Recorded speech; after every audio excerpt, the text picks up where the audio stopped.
Italy की Giorgia Meloni सरकार सार्वजनिक जगहों पर बुर्का पहनने पर बैन लगाने की तैयारी में है। अगर किसी ने इसका उल्लंघन किया तो उस पर भारी जुर्माना लगाया जाएगा। इटली की सत्तारूढ़ ब्रदर्स ऑफ इटली पार्टी ने पब्लिक प्लेस पर बुर्का और नकाब पर बैन लगाने के लिए बुधवार 8 अगस्त को एक बिल पेश किया। ये बिल एक बड़े बिल का हिस्सा है जिसका उद्देश्य इस्लाम से जुड़े सांस्कृतिक अलगाववाद का मुकाबला करना है। रिपोर्ट के अनुसार इटली के प्रधानमंत्री जॉर्जिया मेलोनी की पार्टी के सांसदों द्वारा संसद में पेश किया गया ये बिल देश भर में सभी सार्वजनिक स्थानों, स्कूलों, यूनिवर्सिटीज, दुकानों और ऑफिस में चेहरे को ढकने वाले कपड़ों यानी बुर्का या नकाब पर प्रतिबंध लगाएगा। एक बार बिल पास होकर कानून बन गया तो इसका उल्लंघन करने को 300 से 3000 यूरो मतलब 30,000 रुपए से लेकर 3 लाख रुपए का जुर्माना लगेगा। दरअसल फ्रांस पहला यूरोपीय देश था जिसने 2011 में सार्वजनिक स्थानों पर बुर्का पहनने पर पूरी तरह बैन लगाया था। इसके अलावा ऑस्ट्रिया, ट्यूनीशिया, तुर्की, श्रीलंका और स्विट्जरलैंड सहित दुनिया भर के 20 से अधिक देशों में सार्वजनिक स्थानों पर बुर्का पहनने पर किसी न किसी तरह का बैन पहले से है। एक और खास बात है कि यूरोपीय मानवाधिकार न्यायालय ने लगातार इन प्रतिबंधों को बरकरार रखा है।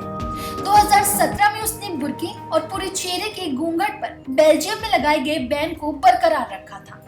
तब इस न्यायालय ने फैसला सुनाया था कि किसी देश की सरकार समाज में एक साथ रहने के विचार की रक्षा के लिए ऐसे कपड़ों पर बैन लगा सकती है। एक नया बिल बुर्के पर बैन के अलावा उन धार्मिक संगठनों पर भी सख्ती दिखाएगा जिन्होंने इटली सरकार के साथ औपचारिक समझौता नहीं किया है।